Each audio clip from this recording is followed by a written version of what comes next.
দেশের 5 অঞ্চলে সর্বোচ্চ 60 কিলোমিটার বেগে ঝোড়ো হাওয়া সহ বৃষ্টি অথবা বজ্রবৃষ্টির আভাস দিয়েছে বাংলাদেশ আবহাওয়া অধিদপ্তর। বৃহস্পতিবার ভোর 5টা থেকে দুপুর 1টা পর্যন্ত দেশের অভ্যন্তরীণ নদীবন্দরগুলোর জন্য দেওয়া পূর্বাভাসে এই তথ্য জানানো হয়। পূর্বাভাস অনুযায়ী বরিশাল, পটুয়াখালী, নোয়াখালী, কুমিল্লা ও চট্টগ্রাম অঞ্চলের ওপর দিয়ে ঘন্টায় 45 থেকে 60 কিলোমিটার বেগে দমকা অথবা ঝোড়ো হাওয়া বয়ে যেতে পারে।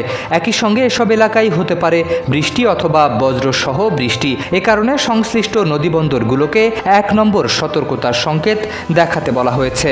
এদিকে আগামী 5 দিনও দেশ জুড়ে বৃষ্টি অথবা বজ্রসহ বৃষ্টি অব্যাহত থাকতে পারে। আবহাওয়াবিদ শাহিনুল ইসলাম জানিয়েছেন, উত্তর বঙ্গোপসাগর ও তৎসংলগ্ন পশ্চিমবঙ্গ, বাংলাদেশ উপকূলে একটি লঘুচাপ সৃষ্টি হয়েছে, যা আরও ঘনীভূত হতে পারে।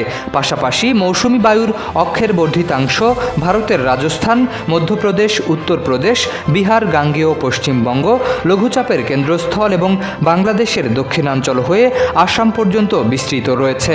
এছাড়া মৌসুমী বায়ু বাংলাদেশের ওপর মোটামুটি সক্রিয় এবং উত্তর বঙ্গোপসাগরে প্রবল অবস্থায় রয়েছে। এর প্রভাবে বৃহস্পতিবার থেকে শনিবার সন্ধে 6টা পর্যন্ত বরিশাল ও চট্টগ্রাম বিভাগের অনেক জায়গায় এবং রংপুর, রাজশাহী, ঢাকা, ময়মনসিংহ ও সিলেট বিভাগের কিছু কিছু জায়গায় অস্থায়ীভাবে দমকা হাওয়া সহ হালকা থেকে মাঝারি ধরনের বৃষ্টি অথবা বজ্রসহ বৃষ্টি হতে পারে। একই সঙ্গে এই 3 দিন দেশের কোথাও কোথাও মাঝারি ধরনের ভারী থেকে ভারী বর্ষণ হতে পারে।